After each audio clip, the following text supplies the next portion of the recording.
Hello everyone, hope you're well. I'm here today to do another tips and tricks video, this time on cosplay money saving tips and tricks. Now the first thing I want to talk about is the holy grail that are op shops. Op shops are useful for so many different things and cosplay is definitely one of them.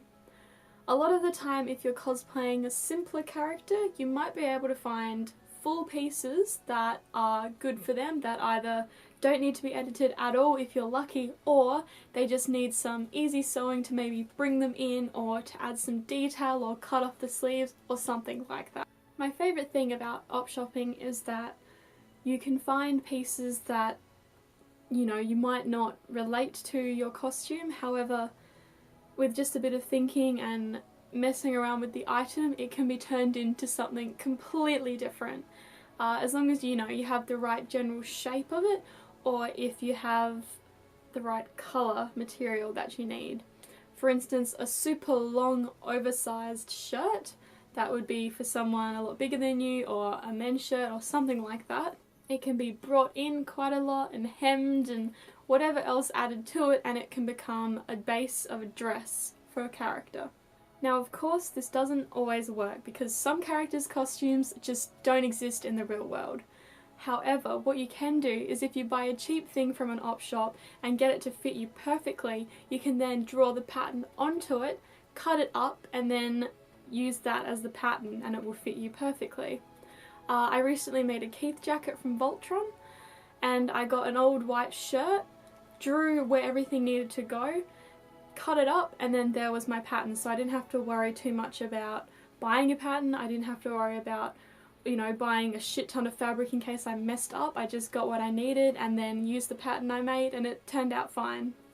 Op shops are good to look for jewellery as well for characters, whether you need just like maybe a simple necklace or some bangles or something like that. I needed quite a chunky beaded necklace for Ace and I found a quite nice wooden one and then just painted it. Keep your mind open because you can always edit and paint and make shorter or longer different pieces, so just keep an open mind about it and think about everything that you can do to certain pieces.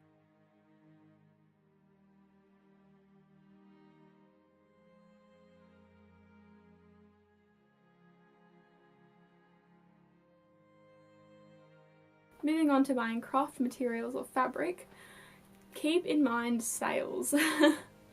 Now I absolutely love sales. I feel like pretty much everyone loves sales, especially cosplayers when it comes to fabric sales. Probably one of the biggest tips I can give for people to save money, to save time, to help stop that con crunch, and that's to be organised when choosing costumes. I know it's hard because maybe you'll come across a character and just instantly want to cosplay them, or you're just unsure who you're going to stick with, but being as organised as you can, and just even if it's just looking at the character being like, okay, I would probably need this much fabric and I might not do them for a while, but at least I know in the back of my head that if there is a fabric sale and I find the perfect fabric for that, take advantage of things like that. This then moves on to choosing the right character at the right time. Now I know that it's hard to say no to characters sometimes, but you have to kind of think about what's viable for you at the moment. Can you afford to make that giant ball gown dress and bedazzle it like crazy? Can you afford to buy a warbler for armour? Can you afford that wig? You have to really take in consideration what you can afford at the time, and also just what you have time to make too, because there's no point in rushing a costume or, spending so long on it that you end up hating it, because cosplay is meant to be a hobby that you enjoy and you love all of the process of, except for when your sewing machine hates you, but that is another story. Just remember that there will always be times to cosplay, and there is no age limit to cosplay, so don't worry if you can't get to a character a bit later on when you're a bit more financially stable or you have a bit more time to work on it. Something that I've started doing more recently is actually cosplaying the same character in separate outfits.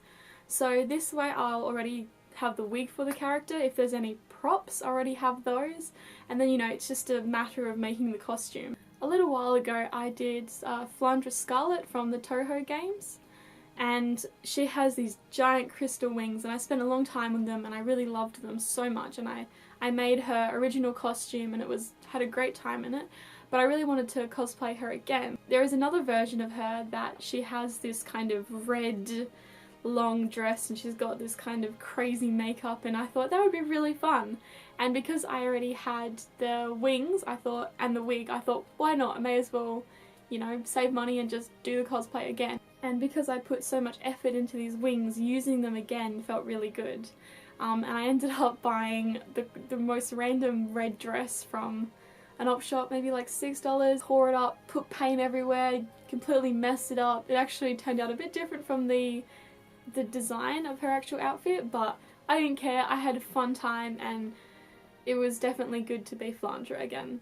You can also do casual costumes. I feel like that's starting to become more of a thing, and I love that because it's always great to get into the mindset of the character and think, okay, if they're not donned up in battle armor or like crazy Final Fantasy costume, what would they wear? And it's, you know, you can pick things from your own wardrobe, maybe you can talk to friends, there's always op shopping, and you can just have fun with it. And you know, as you might just need the wig of a character and that's it. And then if you want to add maybe little accessories, if they have a prominent necklace or a weapon, you can do that as well. But that way you can be casual and also comfortable too.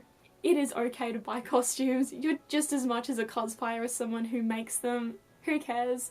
You know, sometimes it's honestly cheaper to just buy the costume because maybe the fabric isn't readily available to you, maybe you just don't have the skills for them, or maybe you just don't have the time for it. There have been a handful of costumes that I've bought online. Some have been better than others, and that is one thing to keep mind of, that buying costumes online doesn't always go perfectly. However, you can always edit the costumes a little bit when you get them, or you know, maybe change something about it. You are playing a bit of a luck game, so make sure you thoroughly research the website you're buying them, and then if there's any reviews for the costume.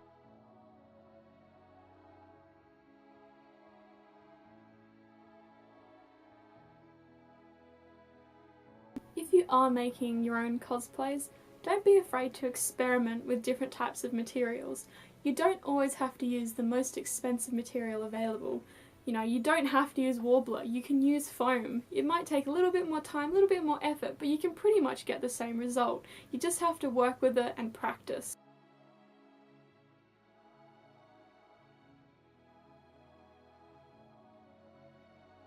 I think that as you start cosplaying for a while and you get a nice collection of wigs, which I'm sure we all have, it's definitely a good idea to start thinking, okay, what else can I use this for?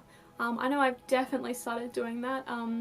Once I've got the photos that I want in certain costumes that have wigs, I think, okay, well, maybe I can wash out this wig and use it for this character, or I can do this character with this original costume, or maybe even think of original characters that you can work on using these wigs or these certain bits of weaponry that you've made. Don't be afraid to mix and match pieces that you have to make these new characters, because that way you're keeping your creative juices going, but you're not spending a shit ton of money to make something brand new. And definitely have fun with original characters. I hadn't realised how much I actually enjoy becoming original characters that are in my head. You can kind of pick and choose what you want to put in there. There's always the option of selling your costumes to other cosplayers or even exchanging with friends. You can always do a bit of a swap with cosplayers as well. I know that sometimes I lend certain wigs or pieces to friends for just kind of a casual costume or something like that. My last piece of advice is to take care of your costumes and your wigs. I know this isn't always easy. As someone who doesn't have a lot of storage, I have had a few weapons completely die on me after storing them in the shed. But definitely see if you can get waterproof plastic stackable boxes. They're really good for holding armor or pieces like that. It's hard to do, but sometimes you just need to let go of some pieces as well if you just don't have enough room. I know I recently went through some of my older pieces that I love and I have great memories in, but I've gotten the photos I want of them and they're honestly just not up to my cosplay standard that I have now. When working with wigs, make sure to wash them after a couple of uses. You know, keep them in plastic bags, keep them stored away and away from dust. And obviously try not to store anything with your costumes that could damage it. Keep body paint and hairspray away from other materials just in case. If you use coloured contact lenses, make sure to check them at least once a month to make sure they're full of the solution and that they haven't dried out. And definitely keep in mind when you bought them and their expiration date. Just going to mention this one more time because I do think it is important, and that, you know, being organised with your costumes is definitely the way to go when trying to save money. Because if you know how much you need, and if you have a plan in your head of what you're making, it'll make life so much easier. Obviously things can still go wrong, but if you have an idea of what you're making, it doesn't, you know, measure 3 times and cut once, because you don't want to be halfway through cutting your fabric and think, oh shit, I actually could have done this a different way, and then having to recut it or even buy new fabric. That solid hour or 2 of thinking before you start making the costume will honestly just make the process so much easier. I think those are all the cosplay money saving tips and tricks I can think of for now. If you have any more, let me know, let others know. Until the next video, take care. Thank you. Bye!